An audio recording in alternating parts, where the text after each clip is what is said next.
Bien-aimés dans le Seigneur, bonsoir. Nous bénissons l'Éternel, notre Dieu, le Dieu de toute puissance, qui nous garde tous les jours. Alors, mon intervention, c'est toujours avec notre sujet du jour. Notre sujet du jour, ou bien notre question du jour, s'il faut le dire, comme nous avons toujours écrit, est celle-ci. Pourquoi les enfants d'Israël, pour traverser l'eau, s'est ouverte? L'eau s'est ouverte, je m'excuse. Même quand ils devaient entrer à Canaan, face au Jourdain, les sacrificateurs ont mis leurs pieds là-bas, l'eau s'ouvre, ils passent à sec. Élisée et Élie, face au Jourdain, l'eau s'ouvre encore. Et Jésus-Christ lui-même, qui est notre maître, il marchait sur le eau. Mais est-ce qu'il y a quelque chose autour de ça? C'est ça la question. Pourquoi ces éléments-là? Le Dieu de toute puissance pouvait permettre à ce que son peuple passe de l'autre côté, de prendre. Mais pourquoi seulement l'eau, il n'y a pas de contact avec l'eau? Alors c'est pour cela que nous sommes partis. Aujourd'hui, nous allons passer avec une référence dans la Bible. C'est dans Apocalypse 17 à son 15e verset. Laissons parler de Jésus-Christ. Et il me dit donc l'ange, les eaux que tu as vues sur lesquelles la prostituée est assise, ce sont les peuples des foules, des nations et des langues. Très intéressant, je prends seulement cet élément-là. Pourquoi ces peuples de Dieu, apparemment, il n'y a pas de contact avec l'eau? Dieu ne permet pas à ce que son peuple ait un contact avec l'eau. Les enfants d'Israël pouvaient contourner la mer. Pourquoi j'ai dit qu'ils pouvaient contourner? Parce que souvenez-vous que le parent, la famille de Joseph, pour aller en Égypte, ils n'avaient pas traversé l'eau. Ils n'avaient pas traversé la mer. Ils ont pris un chemin. Donc, ce chemin-là aussi, Dieu pouvait utiliser ça pour que les enfants d'Israël entrent dans Canaan. Même quand on est parti enterrer Jacob, parce qu'il avait dit qu'il fallait qu'on l'enterre à Canaan. Ils ont utilisé quel chemin? Ils ont utilisé la route sèche. Le Dieu de toute puissance, il les a menés aux eaux. Et ils ne pouvaient plus avancer parce que l'eau était au-devant d'eux. Mais Dieu a trouvé une solution. En fait, parlons un peu des eaux. Qu'est-ce que l'eau dans le monde spirituel? Dans le monde spirituel, mais dans la Bible, l'eau a 3 dimensions. Il y a l'eau que nous buvons de chaque jour avec la formule chimique H2 plus O, de 2 molécules d'hydrogène plus 1 molécule d'oxygène. C'est cette eau-là de chaque jour. Nous nous lavons, nous buvons et nous faisons tout avec. Il y a l'eau qui est l'eau vive, qui est Jésus-Christ, qui dit « Je suis la source d'eau vive ».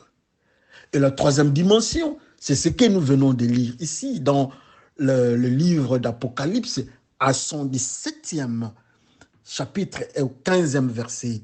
C'est la vision. On parle de la vision de Jean. Mais alors, qu'est-ce qui se passe à ce peuple de Dieu? L'enfant de Dieu, l'homme, le serviteur de Dieu, Élie, qui doit laisser son serviteur, il se retrouve devant les eaux. Il utilise les manteaux.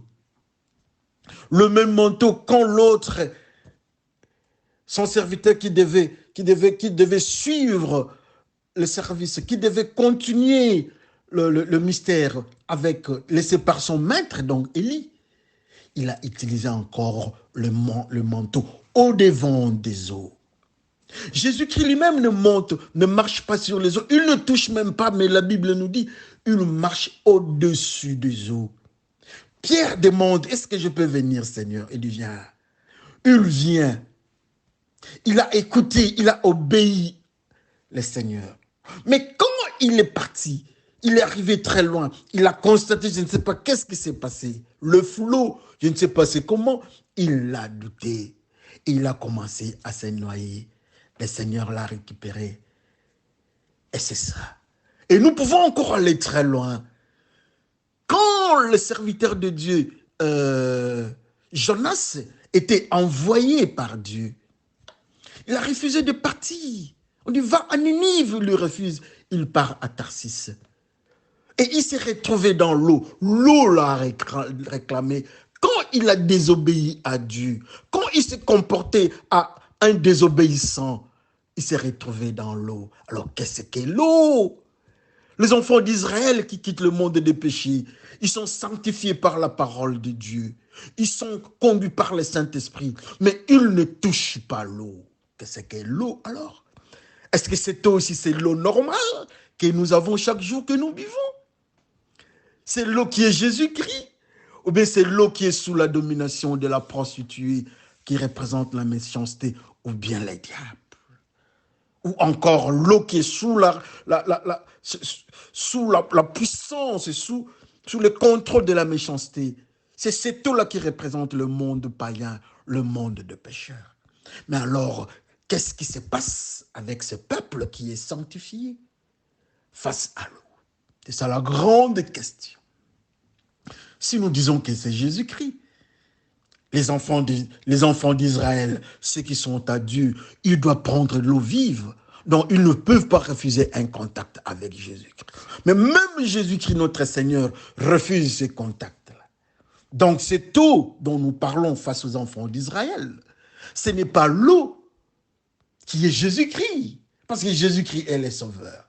Et même Jésus-Christ, le sauveur, refuse le contact de cette eau-là.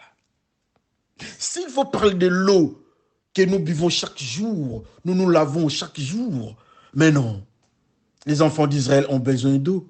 Ils pouvaient contourner. Ils ne peuvent pas chaque instant ouvrir l'eau là. Pas de contact.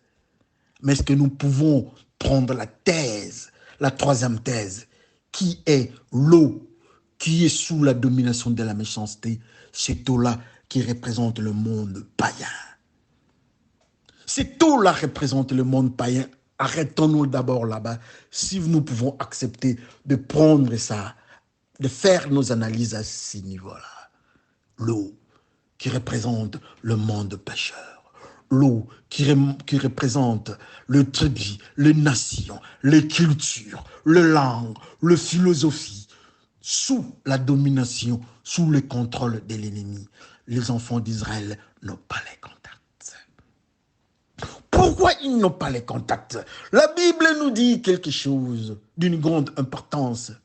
Nous avons pour sandales les ailes d'annoncer l'évangile de paix et de justice, l'évangile de la pureté. Ceux qui sont avec Jésus-Christ, ils ont l'évangile de la pureté. Partout où ils marchent, là où ils mettent leurs pieds, c'est la pureté. Mais l'eau qui représente le monde, eux ne peuvent pas mettre leurs pieds là-bas parce que eux, leur sandale, c'est la pureté. C'est annoncer l'évangile. Là où ils marchent, ils cherchent là où il y a la pureté. Alors quand les enfants de Dieu, les enfants d'Israël, se retrouvent devant le monde qui est représenté par l'eau, Dieu ne permet pas. Il ouvre pour qu'ils ne touchent pas, pour qu'ils ne soient pas en contact avec les impuretés. Quand ils ont traversé, quand ils sont passés, la suite c'est quoi? C'est l'armée pharaonique, l'armée égyptienne qui est entrée encore. Mais c'était une armée souillée, une armée impure comme conséquence. Elle se retrouvait dans les eaux. C'était une armée du monde pécheur, de culture du monde, une armée de pharaons qui n'acceptent pas l'autorité de Dieu. Comme conséquence, ils se retrouvent dans cette eau-là. Quand notre frère Jonas a refusé d'aller à Ninive, il a désobéi à Dieu. L'eau l'a déclaré. Et il s'est retrouvé dans l'eau. Il était devenu un pécheur. Il était devenu impur. Alors comme il était devenu impur, un pécheur, sa place était dans l'eau. C'est pour cela que le poisson l'a récupéré dans les eaux. On l'a jeté dans les eaux. C'est pour cela que le peuple égyptien, son armée se retrouve dans les eaux. Alléluia. Mais les enfants d'Israël, qui vivaient dans la crainte de Dieu, conduits par le Saint-Esprit, Dieu a dit non, c'est mon peuple mis à part pour Dieu. Ils ne touchent pas, ils n'ont pas les contacts avec le monde. Ils n'ont pas de contact avec les cultures du monde. Ils n'ont pas les contacts avec quoi que ce soit du monde. Alors, ils doivent passer sur un terrain sec, pas de contact avec l'eau. Élisée aussi, pas de contact avec l'eau. Son maître aussi, Élie, qui devait être récupéré, qui devait être enlevé. Dieu n'a pas permis qu'il soit touché, qu'il soit en contact avec les eaux. Son serviteur Élie n'était pas en contact avec l'eau parce que tous étaient dans la crainte de Dieu. Et notre Seigneur, notre Maître Jésus-Christ ne touche pas les eaux. Il est au-dessus. La Bible nous dit qu'il marchait au-dessus des eaux. Il est au-dessus du monde de la culture humaine. Il est au-dessus de la philosophie humaine. Il est au-dessus des impuretés du monde. Il est au-dessus de tout ce qui est culture du monde. Bref, tout ce qui est sous la domination de la femme qui représente la méchanceté ou le diable lui-même. Et Jésus-Christ n'est pas en contact avec nous. C'est ça la signification. C'est ça le mystère que Dieu est en train de nous enseigner. Alors nous autres, nous qui entendions aujourd'hui cette exhortation, nous qui sommes appelés à suivre la parole de Dieu, à obéir Dieu, est-ce que nous avons l'évangile de paix et de justice à nos pieds? Est-ce que nous ne sommes pas en contact avec les eaux qui représentent le monde de péché? Les eaux qui représentent la prostitution, l'adultère, la fornication, les injures, les empoisonnements, la haine, le mensonge, bref, tout ce qui est sous l'impulsion des diables. Est-ce que nous n'avons pas ces contacts-là? Mais souvenez-vous, Élie, le grand prophète, il n'a pas touché. Élisée, notre frère, n'a pas touché. Les enfants d'Israël, notre peuple, n'a pas touché, ils n'ont pas touché. Jésus-Christ, notre maître, n'a pas touché. Alors, pourquoi nous autres, nous devons toucher? Nous pouvons toucher au monde, à ce qui est du monde. Comme conséquence, nous allons suivre le même chemin que le frère Jonas. Nous allons nous retrouver dans l'eau. Nous allons suivre le même chemin. Il y aura la même réaction comme l'armée égyptienne qui s'est retrouvée dans les eaux. Mais le Seigneur frappe à nos cœurs aujourd'hui. Il dit oui, si hier on avait marché sur les eaux, mais aujourd'hui il est là, il frappe à la porte. Il est capable d'ouvrir le monde impur pour que nous passions. Il va nous donner la capacité de résister au péché. Il va nous donner la capacité de faire la différence entre ce qui est pur et ce qui est impur. Même les enfants d'Israël, quand ils devaient quitter l'Égypte, leur nourriture, la Bible dit, on donne les injonctions, on dit que la nourriture des enfants d'Israël ne peut pas être bouillie le jour de Pâques. Souvenez-vous quand ils sortaient. Leur nourriture dans les livres d'Exode, on nous dit que leur nourriture ne devait pas toucher l'eau, mais plutôt ça devait être seulement mis au feu. L'eau qui représentait le monde, leur nourriture ne devait pas être une nourriture du monde ou bien impure, mais plutôt une nourriture qui est en contact avec le Saint-Esprit. C'est cette nourriture-là que nous prenons aussi. La nourriture lavée par le sang de Jésus-Christ. La nourriture préparée avec le feu du Saint-Esprit. Et nous-mêmes, nous devons avoir un parfum de bonne odeur au devant du Seigneur. Parce que l'eau du monde, nous ne touchons pas. Ceux d'Israël n'ont pas touché. Le maître n'a pas touché. Élie n'a pas touché. Élisée n'a pas touché. Mais Jonas a touché. Mais quand il a demandé pardon à Dieu, quand il a prié, le poisson l'a jeté en dehors des eaux. Oh là là, j'aime ça. Même si nous étions comme le frère Jonas dans le péché, le Seigneur frappe, il est capable de nous éjecter qu'on se retrouve en dehors des eaux. Que le Seigneur se souvienne de nous.